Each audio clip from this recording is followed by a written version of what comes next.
Our beautiful, wonderful, amazing, talented managers, Miss Evegail Andal and Tommy Fortmann. Yay! What made you choose to represent Alicia and Remy? And you guys can roast us. Like, you can be honest when we've been drama queens. We didn't get like, God. I feel like a diva sometimes. No, but like, You're not. I genuinely like, Right? have you ever had to advise talent to like call crisis PR? Yes. Oh my God, tell me everything! The following podcast is a Dear Media production.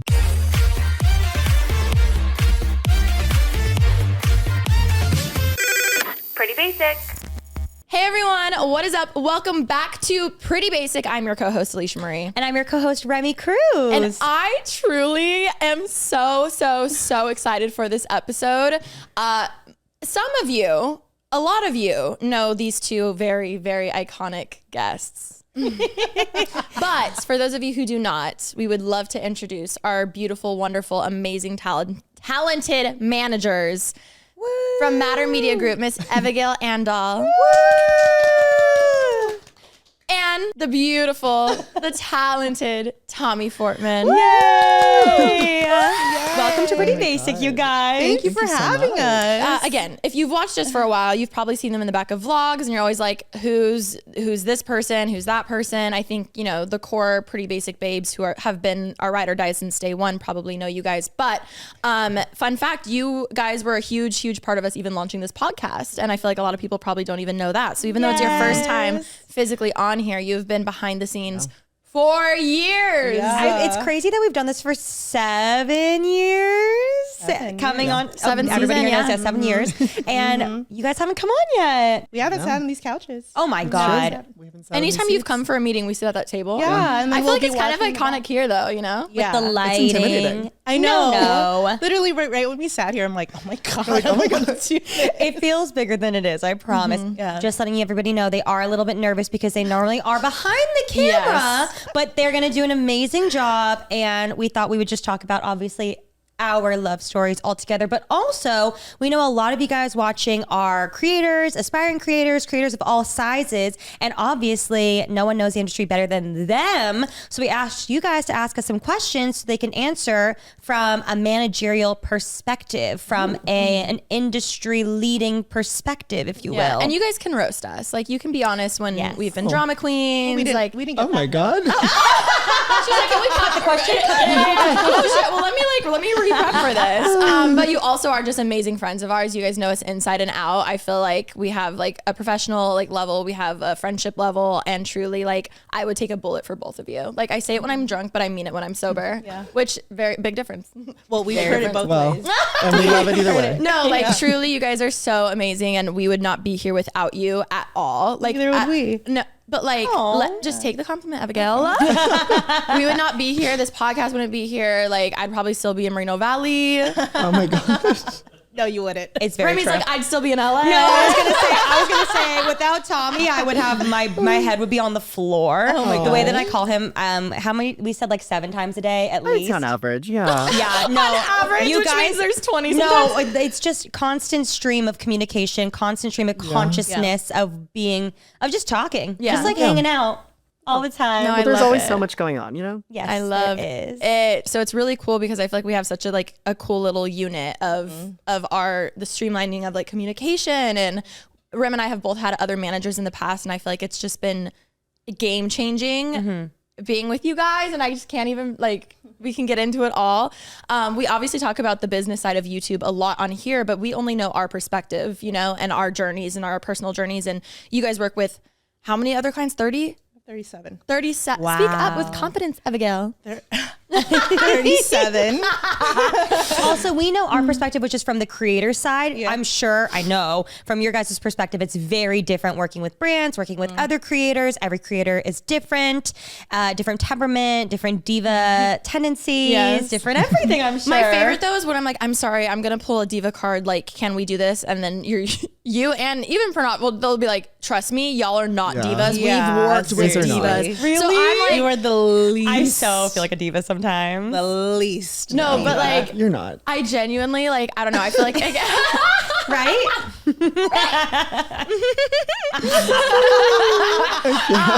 But we have some fan questions that we can like answer throughout the episode too. I feel like we have some also, but I would love for it just to be an open conversation. Again, roast us, say fun stories. Like it doesn't need to be super streamlined, which I know you hate because in a real perfect world, you'd have every single question and that way you could like, sit with all the answers. But we just want it to be an open talk. I think before we get into the questions, I would love to hear a little like backstory as to how you guys got into the industry and like your career journey up to thus far. Evegail, kick it off. Oh my gosh. Well, hello. Thank you for having me. Yay.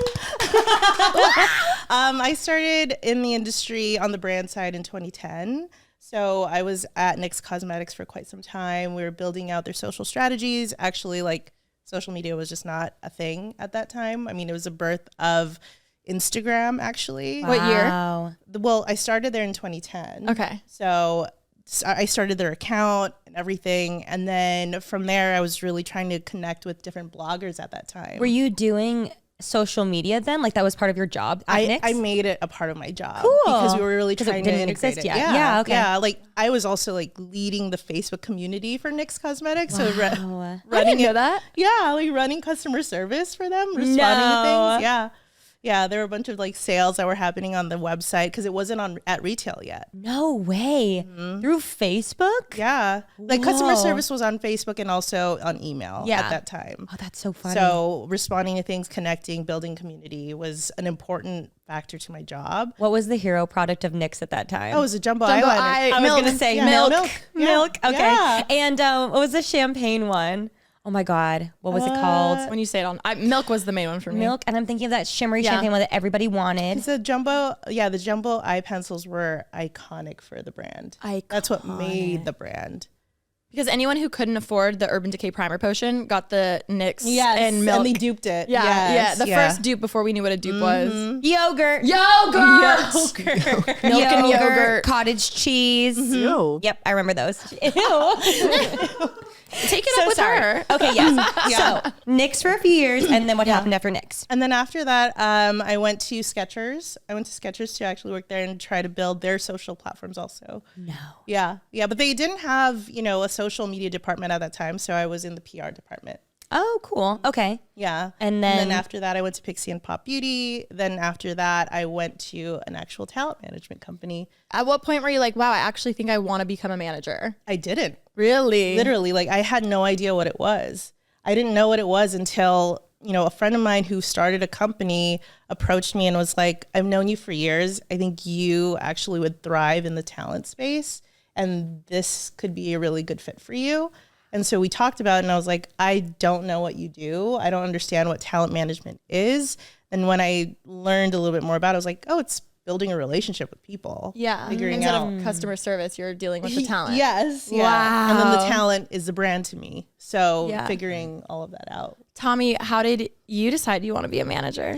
Well, I started in PR. So I started working with both of them, honestly, on the PR side of things. And I started as working for a publicist, and I was focusing more on the traditional entertainment side. So working with a lot of like stand-up comedians, a lot of Disney stars. And then it was right around the time when like the first YouTube stars were starting to kind of transition into like traditional media.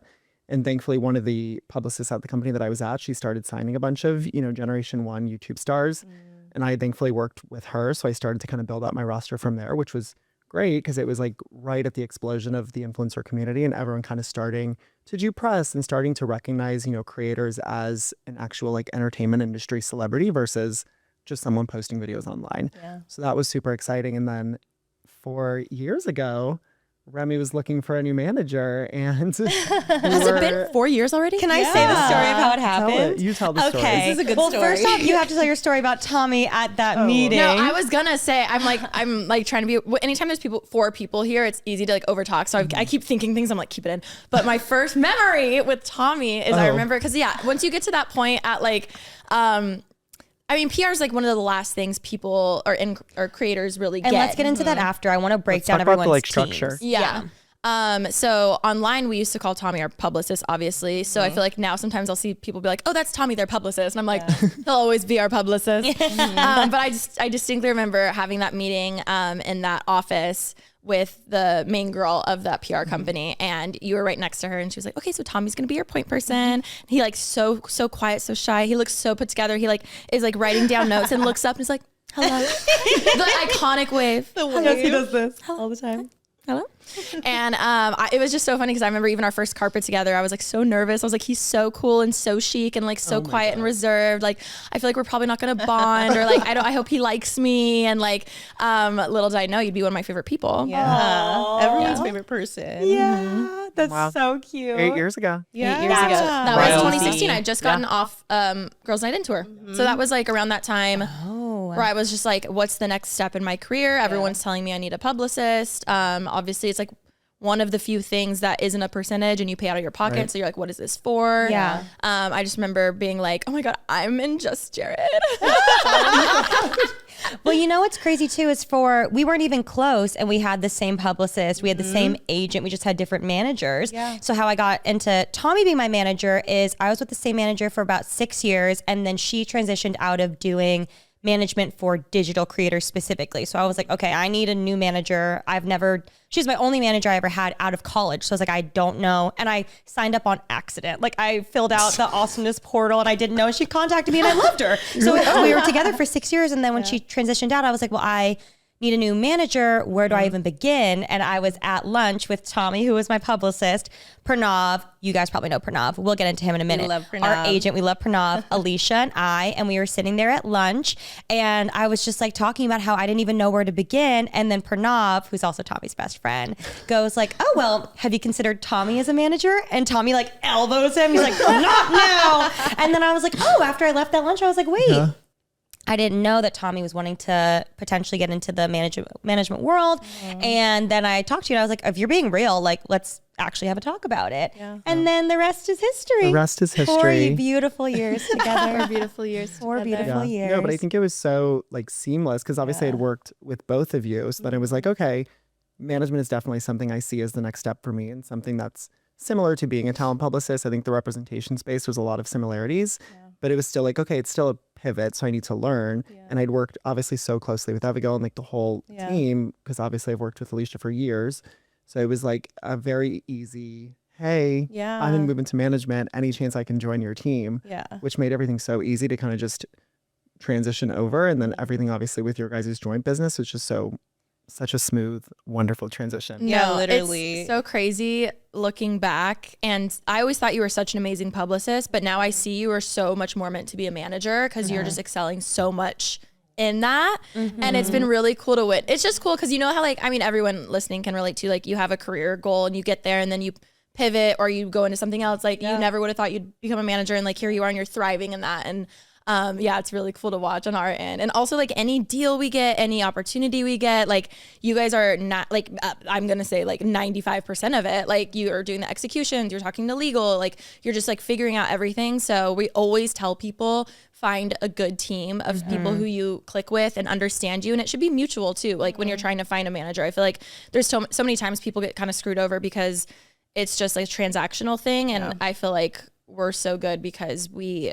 you know, even during my whole burnout moment, you were like, take as long as you need. Like most other managers would be like, okay, I'm losing money now. I remember even when I think at the time when you were launching Parallels, when I was looking for a manager, and again, I had the same, love her to death, but I had the same manager for so many years. And when I was like, okay, well now I need to find something new and I need to find someone new. And again, I'd never looked for anybody or like done a vetting process for anything. I looked at you a lot and I looked up to you a lot. And I remember when you were launching Parallel, Evegail, you were at Alicia's house, literally putting the decals on. That stuck with me a lot. Like you were putting the decals on the mirror. And I remember thinking like, wow, that's someone who like, you care so much more than a lot of other managers, and both of you, a lot of other managers would. You guys show up for everything, no matter what. I remember even in your burnout phase, like I would talk to Evegail and I'd be like, is everything okay? Are we nervous? And you were just always like, we just need to worry about her first and we'll worry about everything else after, which is, it just like meant a lot to me, obviously as your best friend and as a creator, like, wow, that's how it should be. Even, I mean, you can go into why you named your company Matter Media. Yeah. I mean, it was literally because we put our people first. It's the talent first, the people that we represent. It's really about you guys. You know, you guys matter the most to us. So it's around your values, your beliefs. It's also about your well-being. You know, we put you guys to the forefront, and that's what really is our priority. And that's the thing too, when it comes to management, we don't pick and choose the people that are just looking for dollars. It's more about who are the people that we actually connect with. and how can we build them to their best potential. That's so sweet. I almost cried. No, because We've been very emotional no one lately. says that though. God. Like no, especially in this industry, I feel like so many management companies, and Matter Media is a boutique Yes. management company, so it's like a smaller roster. Still 37 is a lot, but there are some management companies who have like hundreds of clients where when you have that many, they might be able to do a good job for you, but also a lot of creators feel left out. A lot of creators feel like they're not cared about. Yeah. So I do think that a management company having that moral compass is like very unheard of. Yeah, and it's the same for us too. When we're looking at talent, we look at our roster and we're like, can we still service them? Are we still able to care for them as much as we did when we signed them? And if we don't feel the same, then it changes. Also, I'm sure it's hard to which we've done, but less. I feel like yours is just so seamless. Mine was a little different. I was like comedy and shit, but like having talent who, when you sign them for one thing, but then they change all their content. For sure. And then you have to have that reevaluation of just like, oh, like, do I still believe in what you're doing? Are you still passionate about your work? Like it is like a relationship in a way, which also we didn't mention. Obviously, after you got into management, you were doing it for a few years under different companies, but then you eventually did start your own. Yes. 2025 has been such a busy and super packed year already. As you guys know, I am getting married soon, which means that I'm in deep planning mode. And on top of that, we're in that phase of life where everyone is getting engaged or getting married. It's so exciting. Alicia and I have so many weddings, bridal showers, bachelorette parties, and other things coming up. It is actually wild. And as much fun as it is, finding the perfect outfit for all of these events is a whole other challenge. Seriously, I need to find so many white outfits for the upcoming few months. I don't even know where to begin. I get so overwhelmed, but I'm so excited because Aster the Label has me covered.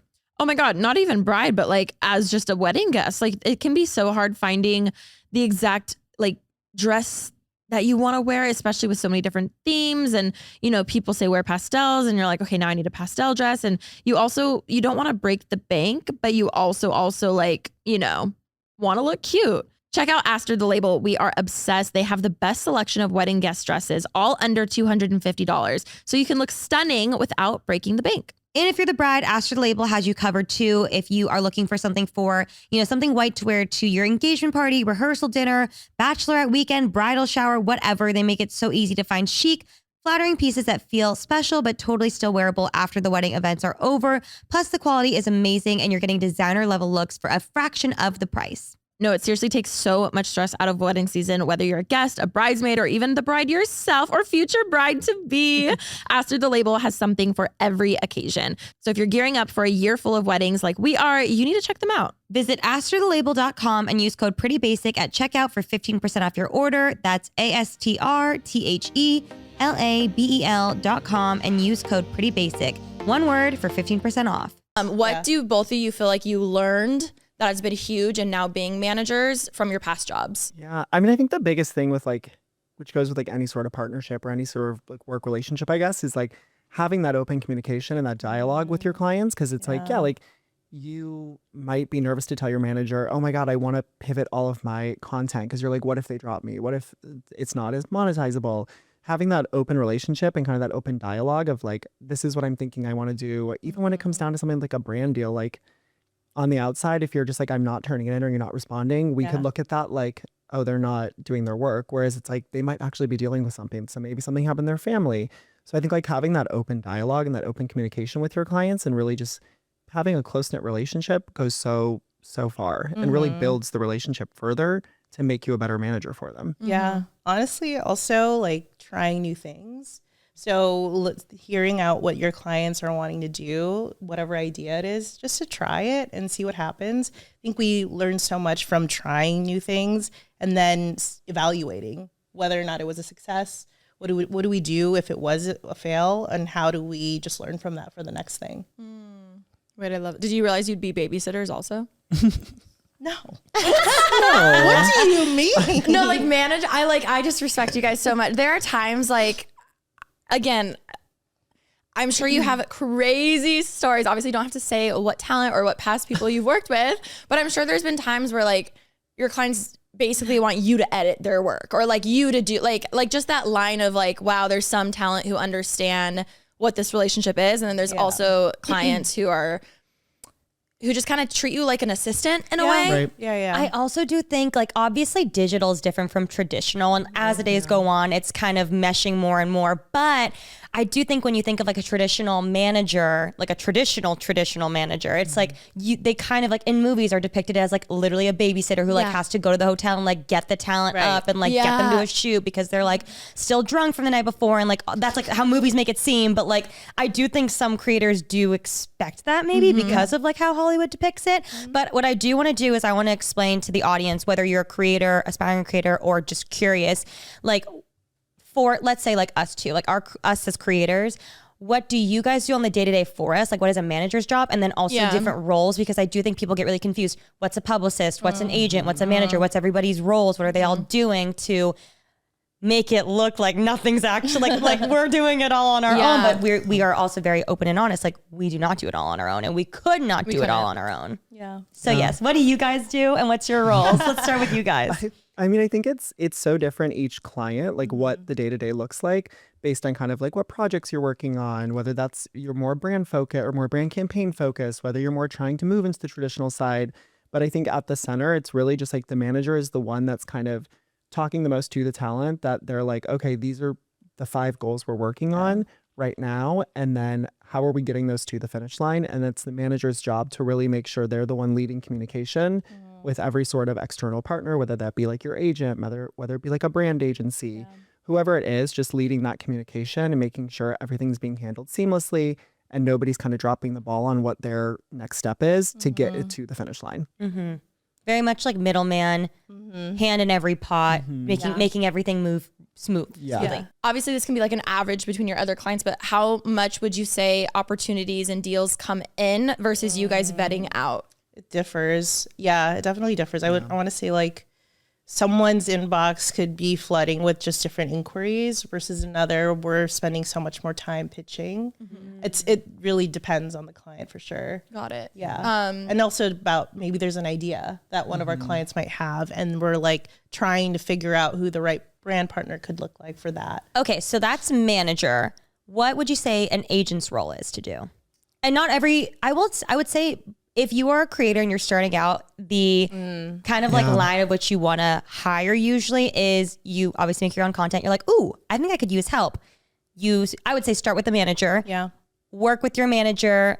When I brought my agent on, my manager at the time was like, I think it's time to bring on an agent. So I do think maybe like you trust your manager, you trust their judgment, then maybe start having meetings for an agent. After that, I would say lawyer probably comes in like as soon as possible. First lawyer at the beginning, manager, agent. And then I would say publicist comes pretty much last. Yeah. Don't forget your business manager. Yeah. Oh, and a business manager. There's so many like internal people. teams. Yeah. So much. Yeah, and internal teams. Okay, but the big people, agent next. What's the agent's role? A lot of creators have asked us like a ton. They're like, wait, you have an agent and a manager? Like, what's the difference? Do I need both? Do I only need an agent? Why? Because like they share a percentage. So like, what's a lot of creators have even come to us being like, well, my manager doesn't want me to have an agent because they have to give up more money. And like, there's just so much unknown. And in the end, we always are like, well, if you have a good relationship with your manager, like it should be more seamless. But I would love to hear your guys' take on that. Yeah. I mean, I think the way that we look at it, it's like if a creator or talent needs an agent, we look at their business as a 360, right? So if there are other things that you want to do, writing a book or, acting, et cetera, like that's where we really figure out like we need to look for an agent for you. And then what the role is between an agent and a manager, they're negotiating all of the deals on your behalf. I think also a lot of people get confused looking at like the traditional entertainment industry as an agent and a manager than like the digital, because there's a lot of blurred lines between an agent and a manager in digital, whereas traditional, your manager like legally cannot secure you work. That's what your talent agent has to do because they're licensed for that. So it's a little bit different in digital because it is still kind of this new industry, so there aren't as many structures in place for that legally. So it is a little bit different, and I think that's why a lot of creators get confused as to like why you have both. But I think really like the manager is the one that's going to be kind of guiding the full team as you start to build that out. Another thing too that I think a lot of people don't understand with agents is like, even though we're in the digital department at our agent, if we wanted to do, acting or sports, we would have to get signed to an agent in that department. And I think a lot of people are like, oh, you have an agent, they do everything. And it's like, no, it's not just like you have the whole agency at your disposal. Like obviously there's those connections, but you kind of have to. I will say what's cool is like, as we all know, Greg Goodfried, friend of the show, has come on. He's gonna text us being like, why? Well, he was on with Dixie. Oh, back on TV. No, we You'll love get a text Greg. from Pranav. Greg has come on pretty basic. And actually, so our agent Pranav started at Greg's desk. He was Greg's assistant back in the day. We've been at UTA, which is our agency, for so long. But what's really cool is like we have the connection. So when I have said before, like, oh, I want to be a voice actor, then excuse me, Tommy. I did secure a job. Yeah, I've actually had 2 roles. Oh wait, no, I've had 2 auditions and one role. You did. One role. And our one line in Grownish did get cut. Yes, but something like that. We do laugh about it. But I did wake up one day and I was like, I would love to be a voice actor. And within UTA, there are obviously many different departments. So I have my agent at UTA in digital, which is Pranav. And then there is an unscripted department that I worked with. There's a scripted department that we worked with Grownish. So basically it's really cool because you have all those connections. So you can speak it into existence. You can get a chance at those opportunities. You're not guaranteed, i.e. my 2 auditions that I didn't get either, but I had a dream. Well, you got one of them. And I didn't audition for that, did I? No, I just got that one. That was just you. That was just that good. That was this podcast. That was my audition. No, but it is really cool to have all those connections. Okay, and then I would say the last, like the big 3 that people often confuse is the publicist. So what would you say the publicist's role is? Publicist is hard because it's like everyone looks at a publicist so different and values what the retainer is. So I think that's a difference is the fee structure. So with your agent, your manager, usually your attorney, you're a commission base, so they're taking a percentage of everything you make. Whereas your publicist, you're paying a monthly retainer. And that's different across the board as to whatever agency you go with, whatever publicist it is, et cetera. But primarily their role on your team is to publicize and kind of market any projects that you're working on through, I mean, in most cases, it's more so like traditional media. So doing like Today's Show, Elle Magazine, things like that. And then also going to like events, walking red carpets. So like, you guys went to the Grammys recently, like the Oscars, things like that. Speaking of money, what would Beautiful transition. Let's talk about it. speaking of money, we also get a lot of creators being like, is this standard? Is this normal? So on average, like what would you say? I mean, I can answer and you can tell me if I'm correct, if that's easier. Like a manager's percentage, do they take 10%, 15%, 20%? Has that changed over the years? When an agent comes on, what do they take? And then maybe publicists, like what's the lower end a creator in LA could find versus like a higher, more average end? How do we not get people screwed over? Well, standard management wise, it's 20%. Okay. Yeah. And then if an agent comes on, it's 10-10. So that explains why some managers wouldn't necessarily want their talent to be with an agent. That might be.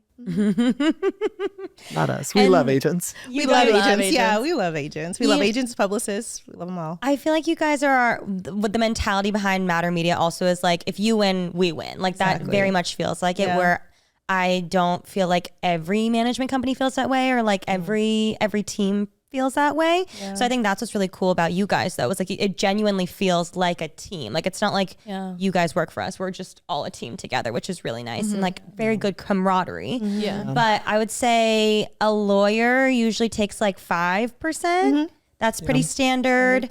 And then agents usually 10%. So and I will say, and this is something I would actually love your guys' take on. What is your take on teams taking AdSense? Or a percentage of AdSense? Shoot. Is that a tough question? It's a difficult question. I mean, I think it's gone away a lot more recently. I don't think it's happening as much, just because it's also gotten more difficult with the amount of creator funds there are. I think AdSense is the most lucrative when it comes to the platforms, but there's obviously like TikTok creator fund. Then it comes to like Reels programs, things like that. So it's hard. But I think if it's not a channel the manager is producing or has some sort of heavy hand in the content, I don't necessarily think they need to be commissioning the ads on a vlog or whatever the video is that they didn't even touch.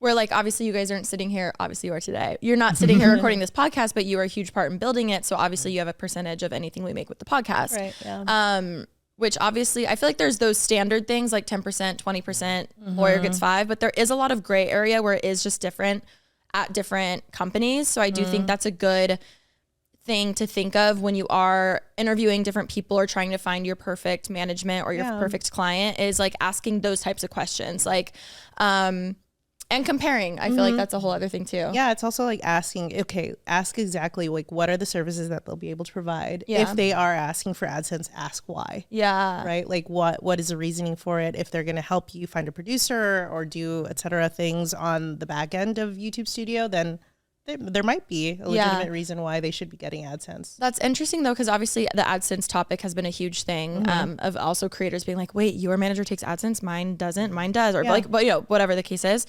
But when you bring up TikTok Creator Fund, like that's something that it just like goes straight to my PayPal, you know, and it's also like, I mean, it's not that much compared to YouTube, but even Instagram bonuses, it's like, you know, couple $100 here or there. Yeah. So it is weird to have, I think also having open communication of, hey, the platforms have evolved the past year. There now is the TikTok Creator Fund. Do we take part of this? And having that open conversation? Because when we started, it was just YouTube with one ad, and now there's so many more streams of income. So it is an interesting like dynamic. I think also at the end of the day, you want the relationship with your team to be a partnership. So it's like everyone has different structures with kind of how their team is paid and what kind of those percentages or whatever it is looks like. So I think as long as it's an open conversation and like you feel it's fair and everyone feels fair about everything, then it's fine. I mean, whatever is best for that relationship. But I think more standardly, that's kind of how do managers / I don't know, you if there was like a reality show for just the managers, oh my god, I would eat that shit up. Like the stuff y'all know is crazy. How do you office, come blog. Come blog. How do you and other managers or people in the industry on teams feel about talent going out and getting their own deals? Ooh, tea. Because there's sometimes it's okay, keep going. well, deals in the sense that like they're getting the deal and then cutting us out of it. Yeah, like if you were to go on my Instagram and you see me do a deal that you guys did not do, and you're like, weird, Alicia didn't bring that to us. Yeah. Like what is that would like? that conversation look like? Where obviously we have an exclusivity. That was agreed upon. So obviously like without a doubt, I bring you guys anything I get, even if it wasn't through you, because you only make the deal better and you do so much for it. So I've never felt personally like, well, you're not touching this, so you don't deserve it, because you know what I mean? But I do know that's a huge thing in the creator industry where I can always tell them too. Can you? I feel like it's usually a very specific product that I'm thinking of too, where you open it, you're like, whoa! I'm just, it's a very like, oh, I know for a fact. What I'm talking about? I know for a fact that person, I just know their manager didn't see. I know it was one of those like, hey, we'll just PayPal you. You don't have to give your manager anything. Like, so. Or I feel like it's very specific products or very specific creators that we know. We're like, I'm like, ooh, I get your bag, girl. you know that one straight to your PayPal.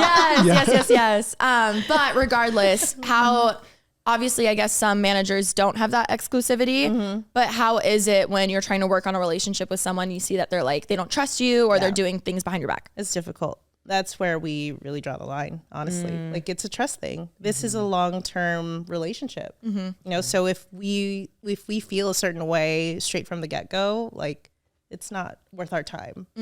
Yeah, we value each other and we value our time, and we want to make sure that we, at the end of the day, like all feel the same way. Yeah. I think there's a few things that you can like start to kind of feel the trust fading away, where you're like, oh, do they trust us? Why don't they trust us? Because we had trust in them. So that's weird. But I think approaching it like, hey, what's that? Do you realize we have exclusivity if it's a deal being done behind our back? But then I think also like noticing they switch like your contact on things and it's no longer like you, and that was never a conversation. For instance, like my Instagram or our Instagrams, you know, the email goes to your guys' inbox versus when a creator suddenly changes that and you're like, oh, it's now their personal one. It just feels a little shady. But on the talent side, I've been this place, I don't know if you have, but in the past I would be like, damn, is my manager like, are they responding to those emails? I'm not hearing much. So there is that side to it too, which I've felt before, and I'm sure a lot of creators feel that way. Yeah, and that's also like a reason for you to talk to your manager, right? Like if they, I think that's the thing, like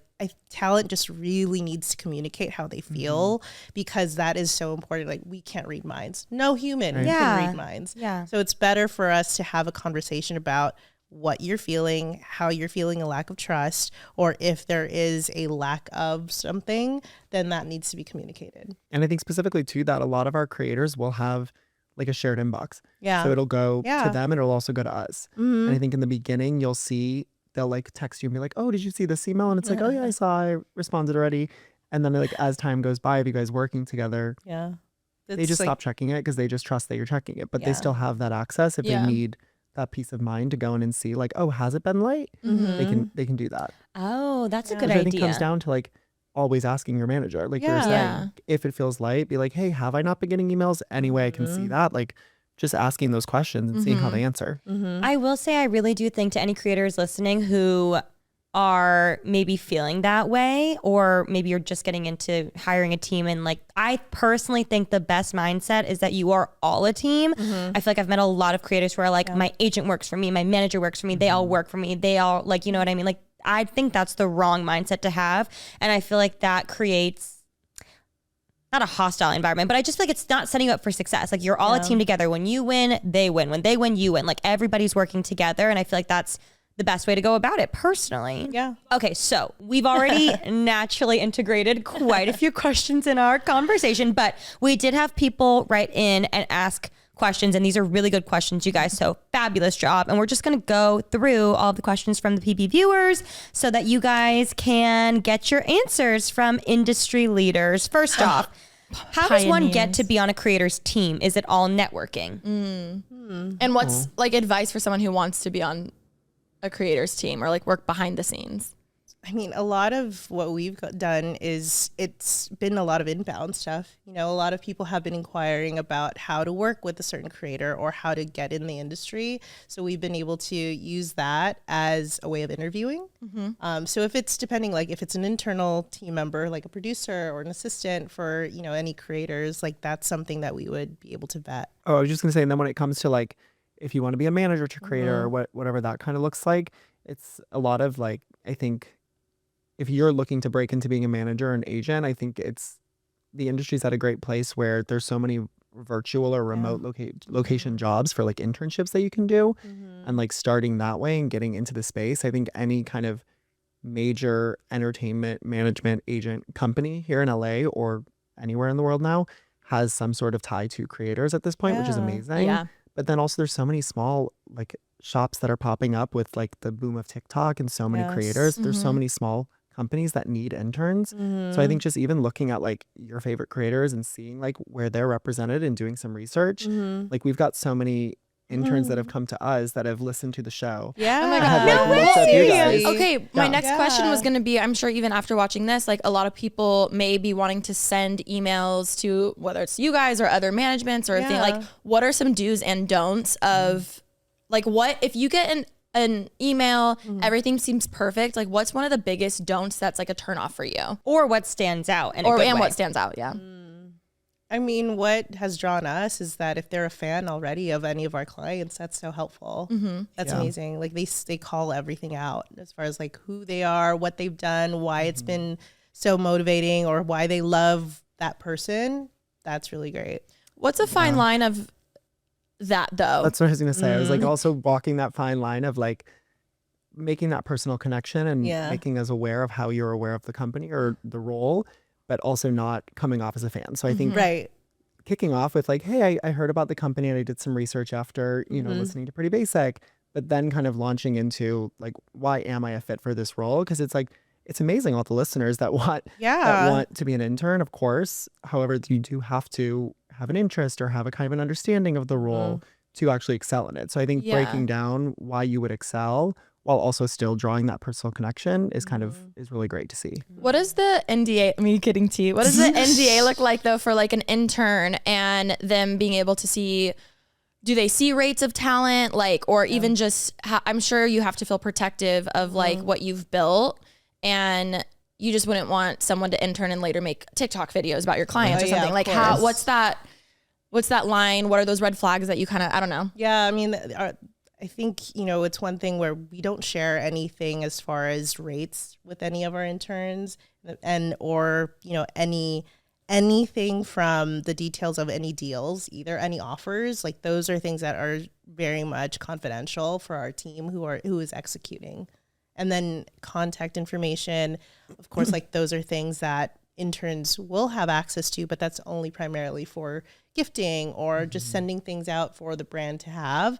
But our contracts do say like you cannot take any of our information that is based off of our database. Yeah, they can't strip anything. Having that, like, if you want to work in this industry, understanding you can be a huge fan of someone, but having that sense of professionalism and being able to make sure that you can walk into a room with your favorite creators and still hold that professionalism and be a proper representative of whatever company you're working with. Yeah. I mean, both of you, but obviously you were in PR before, like you've worked with such like A-list celebrities and even like you have friends who work with very high profile people in the world. And that is a fine line of like, you want to be a friend and like know them and you know such intimate parts about them, but also being professional. Yeah. And I feel like that's a very hard thing. Do you think it's a natural thing that people either have or they don't, or can it be learned? I think you can learn to stop that fangirl back down. I've done it. There is Zip it. Yeah, there is that line for sure. But I feel like that most of it though is something that is innate. Yeah. Like you have to know social how to cues. separate that. For sure. That's so tough. You guys know I am all about balance. I love my treats, but I also love feeling good and fueling my body with what it needs. And staying on top of your health goals can be hard, especially when you're busy. That's why I've been obsessed with Premier Protein. Whether I'm running between wedding planning meetings, workouts, or traveling, their protein shakes make it so easy to stay on track. And you know that I had to try the cake batter flavor. It literally tastes like dessert, but with way more protein. And you guys know I also love cookies and cream. That one is so good. You guys know I am a caramel girl through and through. So obviously the Caramel Premier Protein Shake is one of my favorites. It's so smooth and creamy. And honestly, it's just perfect for when I need a quick little like sweet fix, but I still want to feel really good about what I'm drinking. Also getting my protein in. I've been adding it to my coffee in the morning and it's like a good little protein packed caramel macchiato situation, but it has all the protein, so it's kind of like a coffee cream. I don't even know how to explain it. Try it, you will love it.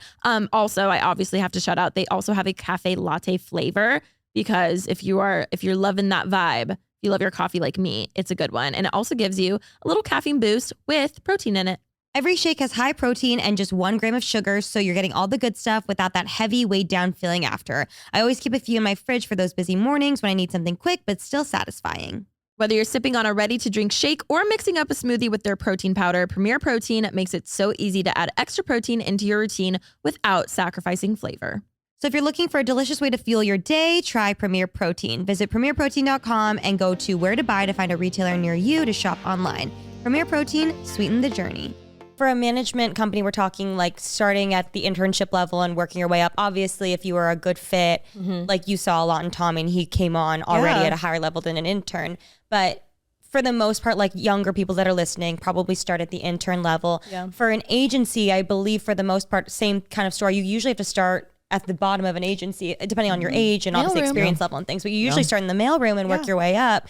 Unless obviously you were like a head of another agency, then you'll probably get hired at a different agency. But for the most part, if you're listening and you're just kind of, entering the world of digital or whatever it is that you're interested in from this episode, we're talking like starting at the bottom and working your way up. Okay. Which, no, I do want to go off of that real quick though, because I think that's what's interesting. And I'm sure, obviously not to stereotype Gen Z or even like younger millennials, but on our end as creators, we're always like, yes, girl, like just try, do it. Like, and just shoot your shot kind of vibes. But on your guys' end, like experience is a huge part of getting, I mean, how many places were you before here where I feel like, I don't know if it's hard to find like, good employees. I don't know if it's like, or people's resume. Do you feel like people overshoot themselves a little much where they think they're qualified, but they're not? Like, what's it like on that end for someone who maybe they have a little bit of experience, but how much should they have before they hit you up? Or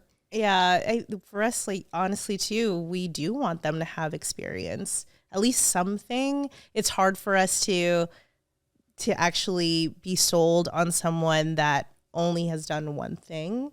But if they've had experience with that one thing in the digital industry and they've done it for X amount of time and they've excelled in that, that's something that could win us over. But yeah, it is tough to find people who have done so many different internships already before us, or have been volunteers, or have done things within their schools, or anything that would really help within our company. Yeah. I also think a lot of people overlook, like, looking into your surroundings. Like, if you go to a certain college, seeing what you can do on campus that has similarities, like whatever club it is, running their social media, like that's a huge thing, just understanding the back end of social media. But then also we can teach you the other side of like the business portion. Just looking into like who you know in your personal life that you might be able to draw experience from is a huge part. So I think people so often think like it has to be an internship, it has to be an assistant job, but it can be like literally a class that you did a presentation for or a project for that really stands out to us, that we then are like, okay, they understand the space. Yeah, because also if it is partly innate, a lot of it is like, even if you have the most perfect resume, but you don't have that gauge of like being able to be around certain people, like then I get that it is different, but yeah, I feel like that is a whole, like, you guys are like the resume, I don't know, I feel like it's a whole other, we're always preaching like, just try, go for it, quit your job and live your life, you know. But you don't necessarily need crazy experience to be a creator.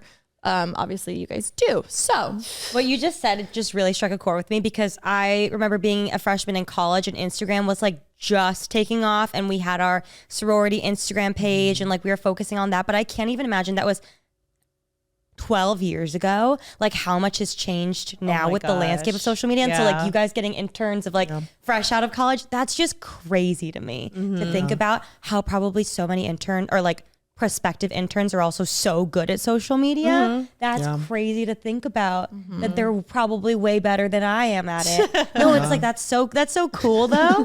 But that's so crazy. Well, but I also think even looking at like the show you guys did at UCLA, like that was like your whole team working with college students to book it. Like, it was all student led and they killed it. That's right. And the one that was driving us around, sweet boy, he wanted to be an agent, so we were like talking to him about that, but that's so true. Okay. Next question. This is actually a really interesting one. How often as a manager are you guys looking at the numbers? And what do they mean by numbers? Views? Analytics? I guess anything back end. Money, views, growth. We look at it often. We're paying attention all the time. It's important for us to pay attention to views and engagement the most. Subscribers are, it's kind of like the least priority for us to pay attention to. Of course, like if there's a big dip, that's a concern. But it's really about the analytics. I was just going to say, I think another one that a lot of people don't often think about is like looking at the numbers from your guys' affiliate businesses, or like how much you guys are selling, whether it's through TikTok shop, your like to know it, whatever it is, looking at that and seeing how much you guys are actually able to sell from, whether it be like an Instagram story that you guys posted or your YouTube affiliate links, like looking at that and seeing how much you guys are actually able to drive sales. Because that's like exactly what the brands want to see. And so often when you guys partner with another brand, that's not information that we're given. So it's like we have to look to your guys' internal analytics to see how much you guys are able to sell. I mean, that's also why we look at comments all the time. So we're also like looking to see, oh, okay, this person's talking about what you just mentioned. You talked about Too Faced, you talked about this brand, blah, blah, blah. Like we want to make sure that we're looking at that and seeing who they're referring to the most. So then we could utilize that for our pitches. That was something that we didn't realize when we first started even the podcast. We talked about doing like a tour or meet and greet or like a, not a convention, but we talked about so many different avenues that we could do. And even though we knew like that we had an audience, I feel like you guys and the agency were very much like, well, let's do a test show. Let's do a small mini tour just to see what tickets you guys can sell, because it is very different. Even though we're like, but what do you mean? Like we have, we've done that. And I think we didn't realize how, even though we did that a few years ago, like if we were to go on a bigger tour now, like our team would want newer numbers. So like the idea of doing, instead of waiting to do like the biggest thing ever and making it epic as a creator, it actually is in a way better to do like little test things here and there that are more frequent. So you're not just like Lower stakes too. Yeah, it's lower stakes. There's a lot of intel. There's so many different factors. Was it a school night? Was it not? Like there's so much that we did. We were just like, we want to go on tour. We want to do a meet and greet or like that kind of we stuff. wanted to start a company at some point too, multiple different companies. And we were always advised like, well, might not be the right time. We're like, no, like we do think, but looking back now, it's like, I'm so glad we didn't. yeah, me too. Yeah. Other creators having certain companies that like, we didn't even understand like the undertaking for everything. Right. Yeah. So you were right. So the reason why we really brought you guys on here was to say you were right Yeah. multiple Oh times. my You were wrong. But that also has to be hard though too, because obviously you want to try things with every creator. You want to help pursue their dreams, but and that this also goes back to having open communication and like where your client trusts your opinion. But at what point is it hard when like, I mean, how many ideas, you can say us, like how many ideas have your has talent brought you where you're like, I don't think you should do this? And do they listen? Quite a lot. There's a lot. Yeah. Yeah. Can go both ways. Yeah. But how do you say it in a, like a loving way? Well, Can't. I mean, yeah. you have to say it pretty sternly and confidently because they need to understand that this is not a good idea. But I think it also is like a lot of creators obviously want that surprise, that big announcement of like, I'm launching this.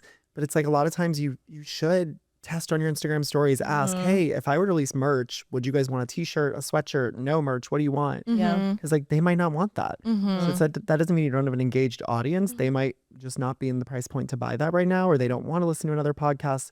Whatever you're trying to launch, like we always encourage them, ask their audience, ask if they would want it. Because if you get like hundreds of DMs saying like, yes, launch this podcast, that's great leverage for us to then go to a podcast network or go to an ad buyer, whoever it is. Versus a huge surprise, which Versus- y'all know I love Which, like, we love a surprise. We love a Love a surprise. surprise. But now I understand how it's so much better not to. And also I feel like in this day and age now, like people don't care about if something's coming. They want to know. They want to see behind the scenes. They want to see the team. They want to see like how you built it versus just a pretty perfected final situation. Yeah. So I do understand that. Next question. We're just jumping all over the place. What made you choose to represent Alicia and Remy? You can be gosh. harsh if you'd like. No answer. What did you say? Said no answer. No comment. What made you I mean, choose? we've been with you guys for so long, so I think it's more so like why we've stayed with you guys for so Oh long. yeah, maybe that's a better Yeah, question. that's so fair. Did you ever think you'd drop us? Be honest. No. No, you could be honest. Really? Yeah, No, literally no. never once. I mean, even when I was at another company, like no. So what made you want to stay for so long? No, but I think you guys are, having worked in the creator space for so long and worked with so many different creators, I think there's so many that experience quick virality and expect so much without putting any of the work in. And I think you guys are truly so hardworking. You're always open to our feedback and you're super receptive to everything. And also, like you guys were saying, like you guys are team oriented. You guys understand it's a partnership. You guys want to work together. So it's like, that's always super exciting for us to work with people that want our input, want us to help, and like want to actually do this together. Yeah, I feel like in a weird way we're in that like lovey-dovey relationship where everyone's like, I want what you have, and we're like, it's out there, I promise. Like that's how I feel. But with you guys as a team, because I know for a fact most people, like this is more rare, I would say, where there is trust, because there isn't trust in like a lot of things. That's true. It is like what you mentioned earlier. It's a personal and a professional relationship. Yeah. So we have that fine line of trust within our personal lives and then our professional. Absolutely. Yeah. If a creator is listening to this and they're seeking management, what's the best way for them to position themselves or to, I do think, and not in a conceited way, but like this, our relationship, for at least for us, it's like the dream scenario. And that we do have a lot of creators that are reaching out. They're like, how do I build a team like that? How do I have a relationship like that? For creators that are listening, like what's the best way for them to position themselves to potentially have the same scenario? Yeah. I think they would have to really know what they want from their team. So understanding like if they had a team, what is the priority of having one? What is it that they're working on? What are the things that they feel like they need from their team that they want to bring on? Okay, so pretend you are whether for whatever reason, if I needed a new manager, or pretend I'm back at 2016 Alicia and you're just a friend or you're like my assistant and you're in the room with me as I'm pitching myself to a potential manager, what would you say to stand out. Yeah, like one, I tend to dumb myself down. I'm like, when I should speak up more. But like as basically like if, I don't know, for a creator, like what's something you would like say, and you too with Remy, like what's something you would say to help pitch ourselves to people? I would say like first that you do a lot of creative thinking around your concepts yourself. So say that you are a producer and also a talent as you do everything. So I think that's one thing that you don't share so much with the public is that you are hands-on with everything that you do. So if you're able to share that or also say that to your manager, like that is something that I think is a huge win. I love that. Yeah. What about you with Rem? I think, like being vocal about the process. I'm so sorry. I can't take it seriously.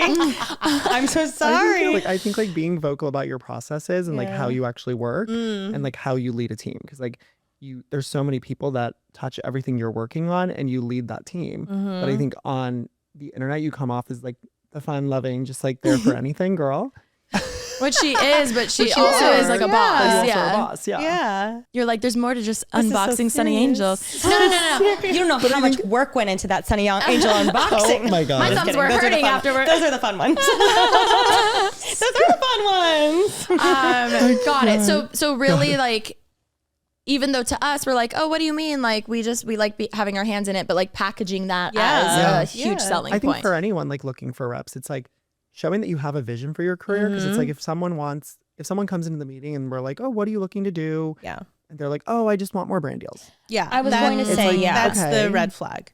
Yeah. Really? Some management want that though, right? course, Like yeah. some management just Yeah. want creators that are like, I just want deals on the Yeah. day to day and Yeah. that's it. I think, But you guys are looking more for creators that want to do more than just brand deals. yeah. I would say we're very like 360 managers. Like Yeah. we want to be involved in building everything and building out like a full brand surrounding our talent versus more so just campaign management of managing all the brand campaigns they're working like on. one-off deals. Yeah. Yeah. It's the longevity of your career. Yeah. That's what we're looking for. Well, I would assume if you are only signing people to get money, you would need a lot of talent because you have to take into account, well, if they are irrelevant tomorrow or get canceled or stop making money, I still need to make money. So I need like more eggs in the basket, I guess. But if a creator's listening and you simply just want to do brand deals, like that's okay. But you need to find a manager and you need to vocalize exactly what you want to find the team that fits what you want perfectly. Like you would rather someone come to you and be like, look, I started getting some views. I want to make the most out of the next year, 2 years, and I want to make the most money possible. Like them being more open about their goals instead of like, I don't know, I think it's just time. Like, and then you kind of respect it more. And then you're like, I almost want to sign you more now because you're aware that this could be gone tomorrow. You're aware that like you just want to, Exactly. Yeah. Or reference them to another manager. I was going to say, or if that's not what you want, then absolutely. Okay. And we're also not then putting in work, brainstorming different things they can be doing or different like series they can launch on their channel. It's more so like, okay, we know we should be spending our time pitching you for brand campaigns solely. And that's from years of doing that, helping with series where you're like, okay, the payoff of that wasn't like even Parallel, for instance, like I've talked about this, but like you guys were so involved and I mean, I didn't make a penny from it, which means you didn't make a penny from it. Like there's, in a sense, you could say it was like a waste of your energy that way of like putting the decals on, even though I know you're going to say it wasn't, but like, Never. but you know what I mean? Like a lot of other managers I get- would not be happy. Yeah. It's the fact that there was no return. That's what I'm saying. Yeah. So, and you've learned just from the past of like, oh, we should do stuff that's, flourishing. Anyway, I make it sound like it wasn't flourishing. It was. Yeah, it just it wasn't. was. That, I wear like, my square neck tank. Am I wearing it now? I was gonna I'm wear not. that. Still- Sorry, You I usually always do that. are. I You usually always do. are. I usually do. She's still She's A1 still a quality. favorite. She still feels like the first day I got her. I still Okay. love her. What did you guys study in college, or did you go to school to have the position that you're currently in? Yeah, I went to school and I studied journalism. My emphasis was public relations. And I had a minor in child psych. Wow. And that came in handy. Came in handy. Babysitting them talent. I studied business management and then I have an entrepreneurial studies certificate. Oh, I didn't know that. Look at that. Wow. But like, it's so weird because obviously, again, when you guys were in college, it wasn't the day that it is today in social media. So I guess, is there someone who maybe is even a senior or a freshman in college, is there like stuff you would recommend, whether it's getting involved with their school stuff, like what classes, what degrees? I think it's interesting. We have a client who I've worked with her for like over a year now, but she's still in college. Yeah. And her major, I believe, is in like marketing. And she has classes specifically on influencer marketing. So like I'll get on my weekly call with her and I'll be like, oh, what class did you have today? And recently she was like, oh, today we just like looked at briefs. And I was like, oh. Like brand deal briefs? Yes. That's wild. crazy. And like they'll often like literally pull up her brand campaigns while she's in class and be like, see, this is this. But think about it, like the professors teaching that clearly aren't, I mean, maybe I'm sure some of them are creators, but most of them can't be. Just like, or maybe they came from the brand side. or wow. So I think looking into that and like seeing what your college offers. Yeah. So I presume they have something. Wow. The internship programs at different colleges too. I remember at my college we had PRSSA. So like, joining any of those associations could be super helpful. Yeah. Oh my God, so interesting. At what point do we think a creator should start thinking about hiring on management? I think when the creator starts to feel overwhelmed when it comes to any inquiries that are coming in. Also just seeing the different, let's say there's been like a handful of different brand offers that have come in and maybe they kind of vary in ranges. I think that's also something that you should really take a look and say like, oh wait, why is this different in ranges? Maybe there's someone that could actually negotiate this a little bit better for me. I think that's something to really think about. Yeah, I think that's a big one. Also, if you, I think, talk to your friends who are creators and talk to them about their managers and, what they're doing for them at the moment and like see if you're at that level that they're doing things that you're like, oh, well, I'm handling all that on my own. Yeah. Or if there's like a new content series you want to launch, but you don't have the time because you're sitting at your computer 8 hours a day responding to emails. Yeah. I think that's a huge thing as well. Or you're spending all your time editing and you can't reply to brand deals, like the opposite of that. We were even, Evegail, I brought Evegail with me to Dubai because I was just like, I need you here as one, emotional support, two, because like, I just need you.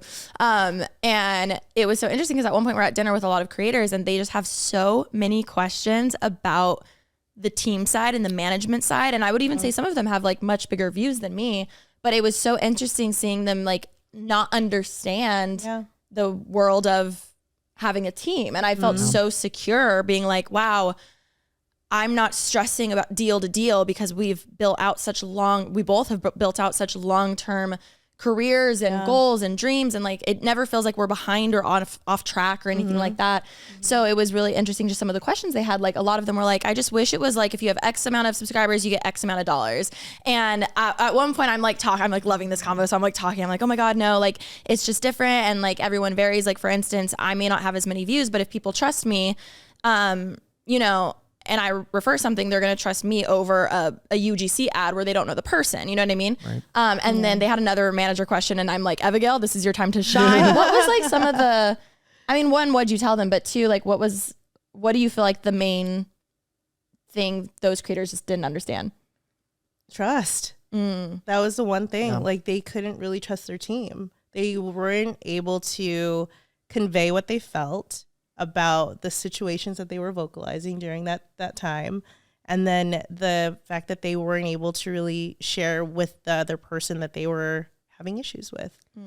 That was one thing that was a big thing. Okay, guys, life has been so hectic lately between traveling, work, wedding planning, and just trying to keep up with everything. I've been feeling so overwhelmed. And honestly, when my mind is racing, my sleep is the first thing to suffer. No, literally same. That's why I love my Calm app. I cannot wait to go home, sleep, and play my rain noise. Garden rain. It makes such a difference, you guys. Okay, literally when I just need to unwind after a stressful day like today and fall asleep faster, or even just take a minute to breathe, Calm always helps me reset. No, guys, whenever Alicia and I travel, we will share a hotel room. Even if we are given 2 rooms, we always share one. And so that means that I get to hear Alicia's Calm app when I'm going to sleep. And let me tell you, when I wake up in the middle of the night, 2 a.m., 4 a.m. to go pee, I hear the garden rain and it just lulls me right back to bed. It's amazing.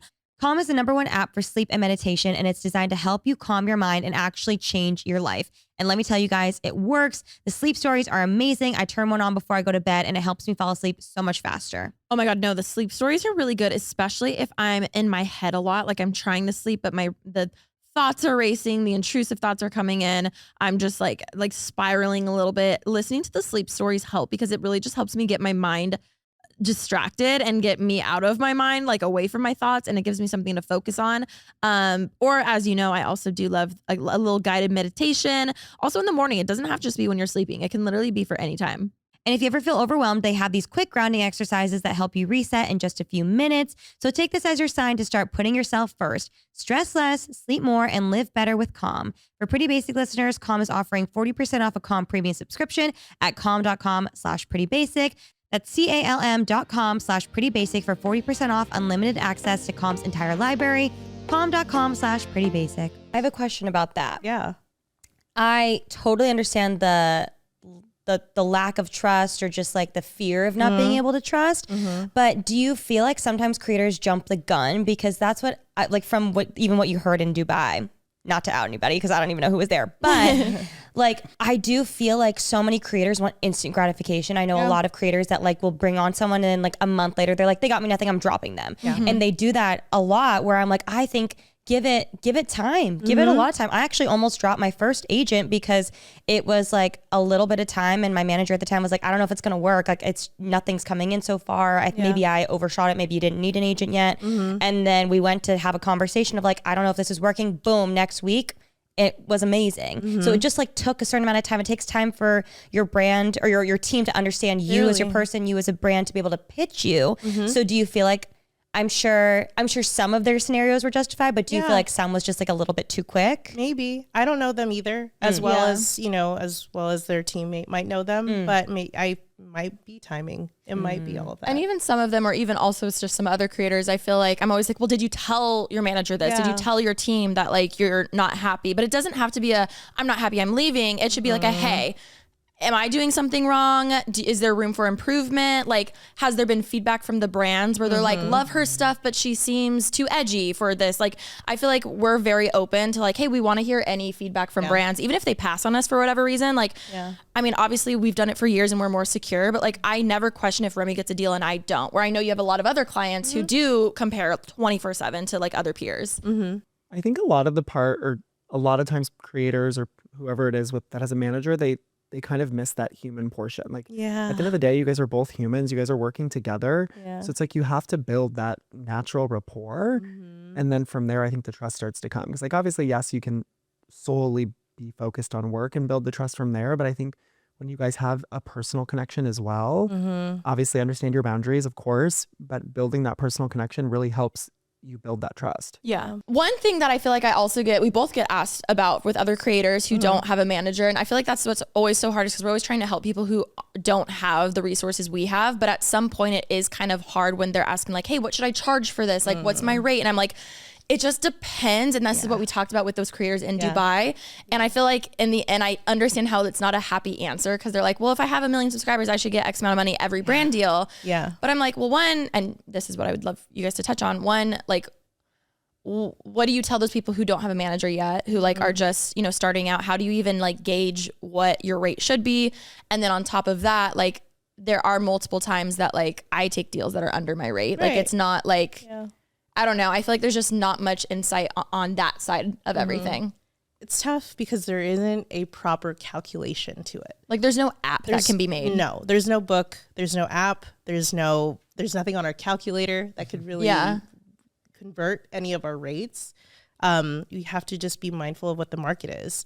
If we're looking at the cosmetic industry, the hair industry, whatever it is, we have to understand how have they been activating? Who have they been working with? If there are a ton of people that they've been working with, just trying to figure out what that balance is. Yeah. So like if I'm a very small creator, or for any creators in this room, if they're like, okay, NYX or Elf or L'Oreal came to me and they said they want to pay me and asked what my rate is. I have 100,000 subscribers. My views are like around the 10K mark. But 100, 200, 1,000, 5,000. Like there's so obviously online and on TikTok you can find things, but it'll say anywhere from 200 to 10K, and you're like, well, what do I say? I know, but you also have to think about how much time are you going to be putting into it, right? So think about your time as an hourly rate. So if you could look at it that way and say, okay, it's going to take me 5 hours to conceptualize what this concept is going to look like. It's going to also take me 8 hours to produce, 2 hours to edit, and then I have to post and blah, blah, blah. Like all of those things have to become something that you think about, and you figuring out what that rate is for your time is going to be so valuable. Got it. I think the other part that's not as often like showcased or talked about on social media is asking for all of the terms. Yes. So like often there's usage, whether that's organic usage on the brands, whether that's paid usage, then exclusivity, like can you talk about other brands in that specific video? How long can you not work with a brand in the same category? Just making sure that you have all of the terms for the deal before you say yes. I feel like or before you agree to the rate. I was gonna say I feel like the usage and the exclusivity is another way you can easily double stuff, because in the end, if L'Oreal's coming to me and is like, we don't want you to work with any other makeup company, that's actually a huge ask when you really think about it. So that should be compensated. I know you can't give anything tangible, but I would love for someone listening to like just have a gauge of what they could offer, like, or like, you know, I don't know. And you said subscribers don't really matter that much, or follower number doesn't really matter as much. It's more like analytics and engagement and things like that. Okay. Yeah, I wish like just okay. 10,000 subscribers with 100,000 views on Instagram Reels, maybe? Is that something? Yeah, anything. Tell me, we could sidebar. Like average. Like let's assume they have a decent like ROI. Let's assume like, you know, just like on very average AI like like creator. Okay, standard rate for someone like that. Wait, what are they? Yeah, what are So the if numbers? it's like 10,000 subscribers, 100,000 views per video on Instagram Reels. It's a reel. 10,000 followers. 10,000 followers. 10,000 followers. And let's say they're consistent 100,000 per view or like per video. That's pretty good. Wow, they're doing great. Yeah, they're doing great. Like, I guess, I mean, maybe video wise it'd be like 10K. If it's like 100,000. I get it. I know. It's like, what country do they live in? What brand is it? Like, I understand there's so many things. I think I would just love for people to like to know their rate and worth, because there's so many brands who will be like, sorry, we can only pay you $500, and you think that's your worth. Yeah, it's tough. It's also like how high in demand are they within that market? I was going to say also, I think the bigger question people should be asking than like, what should my rate be, is more like, what is going on right now? Like, for instance, is it like Super Bowl? There's obviously going to be a lot of deals around Super Bowl. Brands carve out budget for Super Bowl spending. The big game. But Legally, you're not allowed to say Super Bowl when you're doing sponsored content. Yes, same with We did learn Coachella, that. the festival. Yes, There's the like big little things like festival. that. But like, obviously, I think if it's a slower month, realizing like, oh, it's a slower quarter or a slower few months, so I should lower my rate a little bit, versus like, yes, your rate can be really high, but in the end, if it's a slower month and there's not much going, it's like, well, I'm still willing to do it for like below my rate, but it's I think you have to think about the brand though. Like, if you are a genuine fan of it and maybe they are coming at you with a lower rate, think about how you could build that relationship with the brand. You kill it with the video or the post, and then they're going to come back. okay. I have a better question. I'm sorry, I was go ahead. I was going to say another way you could do it, if you're unsure of your rate or you're unsure what you should be offering or asking for, you can ask them what their budget is. Because also so many times you'll lowball yourself, because like that's so often in the creator space where when you don't have someone advocating for you, you do often take a lower rate. They'll come at you and be like, oh, well, we have this much. And you're like, Great. What's your rate? What's your I was budget? going to say half of that. I have a photographer friend who's always posting on their close friends that like they just simply ask, what's your budget? And it's usually like 5 times what they were going to actually quote themselves.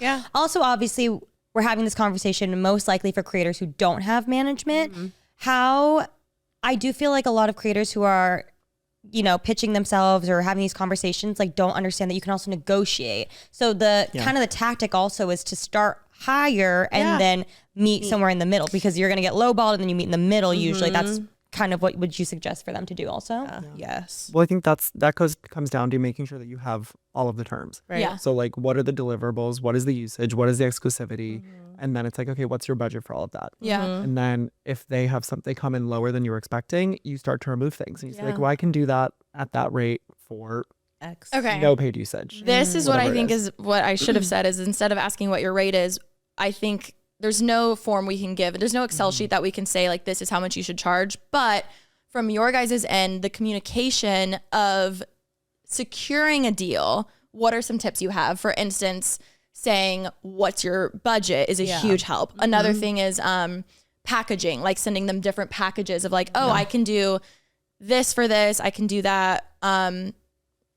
Anything else like that, or even understanding that, yes, overall, like, how do you say, oh, perfect, but I'm willing to do lower, or I'm open to negotiation? Like, what are things like that people can, I think that's more important actually than like, okay, I don't have that budget, bye, you know? Yeah. I mean, the other things that you should also keep in mind too is that if they're able to, when you go through the brief, when you get an offer from a brand, understand what they're asking for and how they want you to use your creativeness in creating the content, right? So if you're able to be more hands-on and use your creativity to actually create something that is more personal to you versus it being more commercial, that's something that you have to also keep in mind too. Yeah. How many, I have so many more questions and I want to get to tea, so we'll get there. I feel like a huge misconception, and I'd love to hear other misconceptions, is that influencers just say yes to every single deal. Like, how many would you say your clients pass on, even us out of it? A lot. There's a lot. I honestly feel like it's like 50-50. Yeah. Yeah. I mean, obviously it depends on the creator and like what their situation is, of course. Yeah. But I think like, there's so many deals that just, and it's not even always about the rate. A lot of times it's like, oh, well, I can't promote that brand right now because I worked with this brand, or, well, everyone knows I'm authentically a fan of this brand, so it doesn't make sense. Yeah. But I think everyone immediately thinks like, oh, the rate was too low. Yeah. They just didn't do it. But there's so many different reasons that you would say no to a deal. It's also just like them doing historical, diving into what the brand is or what their values are, and knowing like, okay, is this a brand that I actually align with morally? So there's a lot of those different things too. Timelines is also an issue for people to pass on deals. There's also like us advising them, saying like, hey, we want to send you this offer so that you have full visibility on this, but we're advising you to pass. And also on the other hand, don't immediately pass on something if the rate isn't what you're expecting. Yeah, like if you're trying to build that relationship with the brand. Long term, like, and also I think don't be afraid to go back to them and say like, hey, like, I really love the brand, so like, yes, this is below my rate, but I would like to work on it. Yeah, which that happens a lot. And also even like meeting, this is one part where I will say like being in LA or a bigger city where events are happening is important, because when you can actually meet the people behind the brand and have a real relationship with them, like they are real people, and creators, I feel like, forget that. And a lot of people move around in the industry. So if you were being a bitch to someone and being like, no, I'm only going to do it for this, and then they move to your favorite brand, like the karma. Don't burn the bridge. Don't burn bridges. The karma. karma. Yeah. Don't burn bridges. Be nice to everyone. Exactly. Like, like how much do people in the industry move around to different brands? Oh, a lot. So often. It happens all the time. Someone from NYX moved to Sacred. Someone from Sacred and moved to another brand. Like there's so many. And then also the brand agencies that are the third party agency working for the brand. The brands might have multiple agencies, or they move to a different agency. So like you never know who's going to be touching what brand. Yeah. And obviously you guys do a lot of networking for us, but we also do a lot of networking on our own side. I know that was a huge question of like, how do you start networking when you have no connections? LinkedIn. LinkedIn is such a huge asset. Message everyone, ask for them to go for a virtual coffee. Yeah. We get those often. I love that. Yeah. Even just like supporting like whether it's the company Instagram, supporting their client stuff, just like showing your support for them. And then like even reaching out with like a, hey, like saw that campaign you did with X client, so good, like love that. Just like showing your support. That's so sweet. Goes a long way. Wow. Yeah. For a creator listening that like wants to work specifically with like, I don't know, their favorite like activewear brand, and like how, for a creator that doesn't have a manager and they're outsourcing themselves, would it be crazy for them to message the brand themselves and like pitch a campaign, or should they kind of wait for the brand to come to them? Like, what do you think the best plan of action is? Definitely follow them. Make sure that you follow them on the accounts. Yeah. DM them.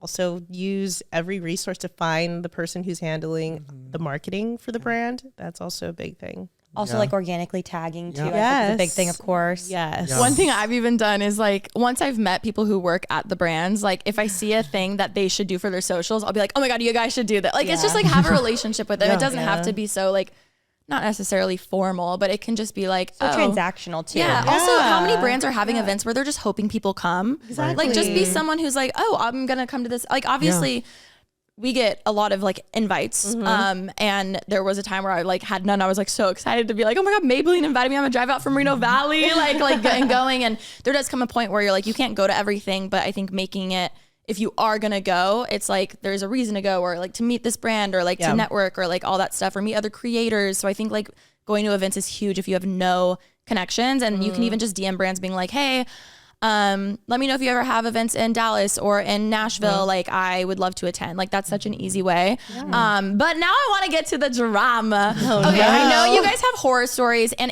I just want to hear some crazy horror stories tea. And it doesn't have to be from like your current job position. It can be from like your whole career, right? I do know I have one crazy question that I know you probably don't want to answer.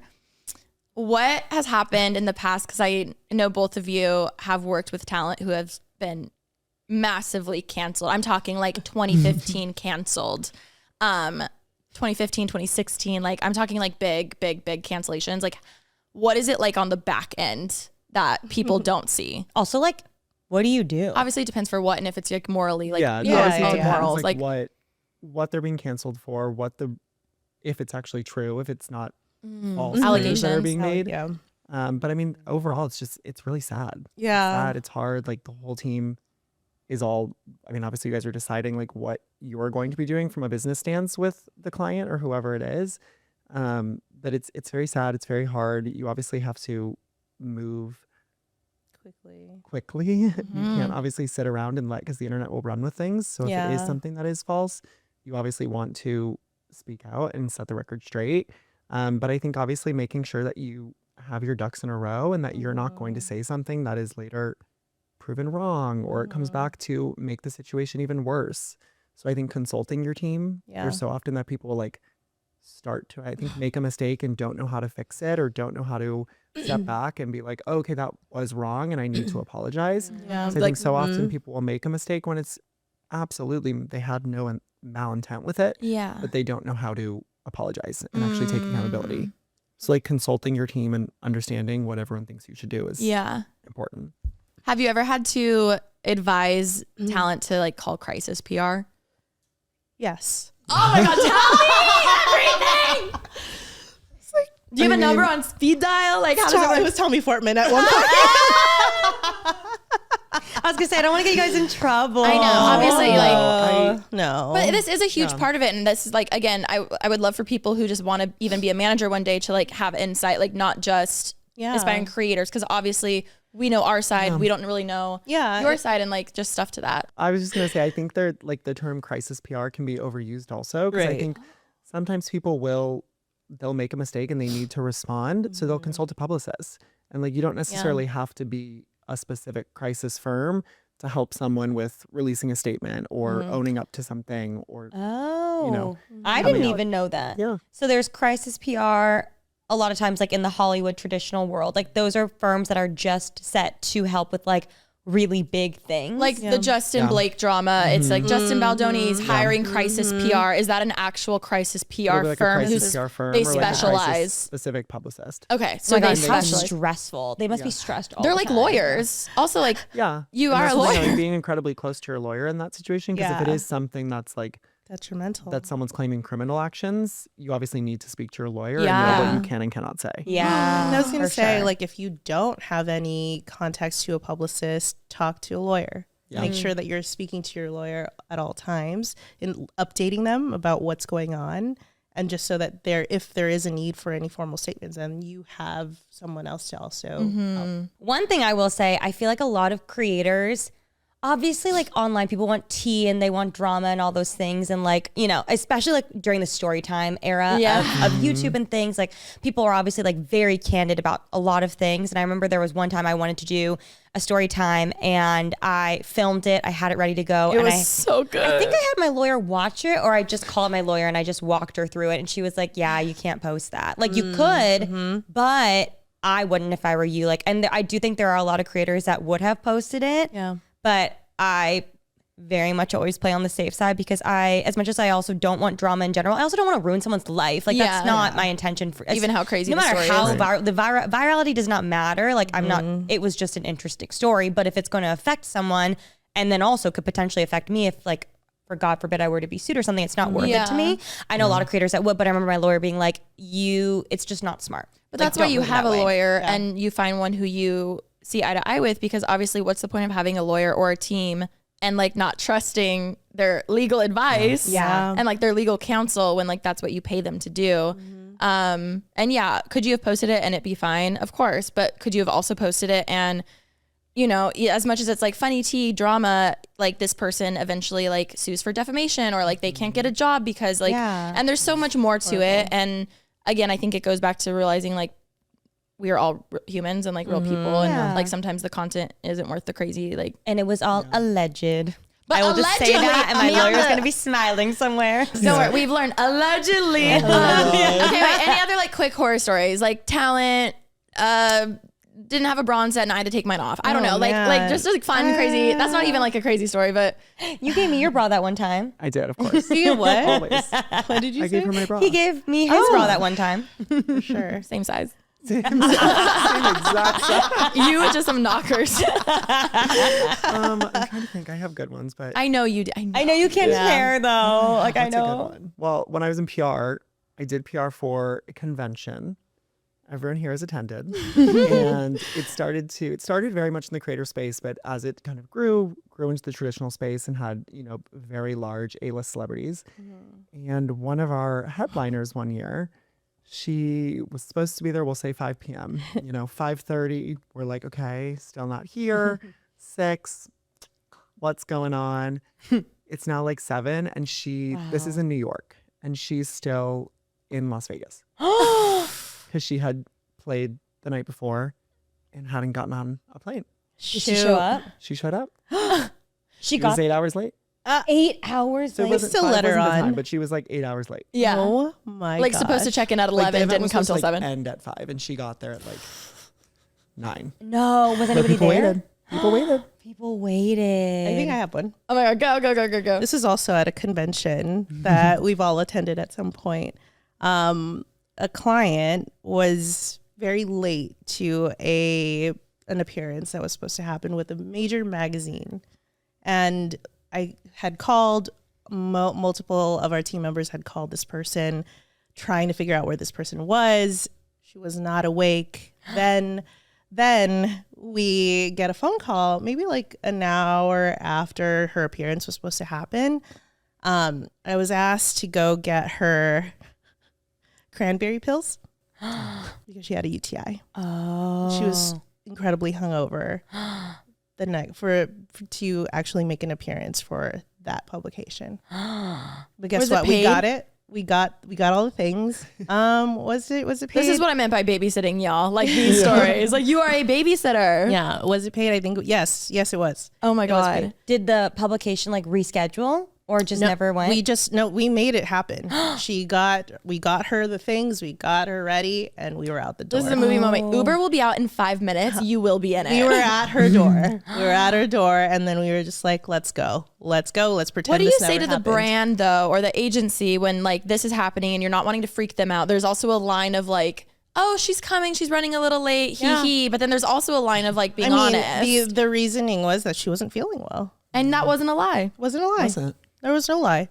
No lie. No to be lie found. was told. Yeah, she wasn't well. She wasn't feeling well. She needed extra hours of sleep. I'm so sorry. And they took it well? They were just like, okay. Yeah, and then she was fine and she stood and waved. Like you will stand Wow. there. The IV will be in you in the Uber on the way. Unfortunately, that's not a year where we had the IVs and Yeah. whatnot, so Gatorade. I was gonna say that wouldn't have happened with a Gatorade hydration booster. Exactly. I fucked with that Gatorade shit. hydration booster. This is why I said you guys are babysitters at times. Like the job you do is so much. It's so much more than just answering emails. And this is why when I hear these stories, I'm like, I guess I'm not a diva in comparison. Do you know what I mean? Absolutely Like, not. obviously I have my diva moments. But like I would rather die than be 6 hours late to anything like that. Of course. Like, do you know what I mean? Like, I'm like, what? Would Like, literally never. now, if I had a private jet and I could make it in a few hours, then maybe. Also that. But Oh, I never thought about a PJ. That's why she got there so fast. yeah, she got there quick. That's what I was like. How did she do that so fast? Yeah. That makes sense. No, she she was wasn't flying private. Southwest. Okay. No. This is an economy. Understood. Yeah. Yeah, you know Well. what? Us at the that would be us gambling in Vegas. I'm like, shit, one more round. The next thing we know, there's no clock. So, oh no, we are meeting. No, I'm just kidding. That wouldn't happen. It wouldn't happen. We would never. We would gamble would be there. after the meeting. We would Yeah. We are celebrate. very responsible with that. Yes. But thank you guys so much for coming on. I know. Thank you for so having much. us. Thank you so much for having us. I feel like we here. easily could have a part 2. I already know we're so over the average time that we normally talk. So, But I do feel like this probably helps so many creators out there, so many people that want to be managers or in the industry. So thank you guys so much. yeah. Everyone comment. Thank you, Evegail. Thank you, Tommy. Thank you. Love you, Matter Media. You matter too, Matter Media. That's good. Oh, that's cute. If you guys have any other questions for part 2, let us know. Comment them down below, and we can do a part 2 with Evegail and Tommy. And on that note, we love you guys, and we will catch you next week with another episode. Mwah. Bye. Bye.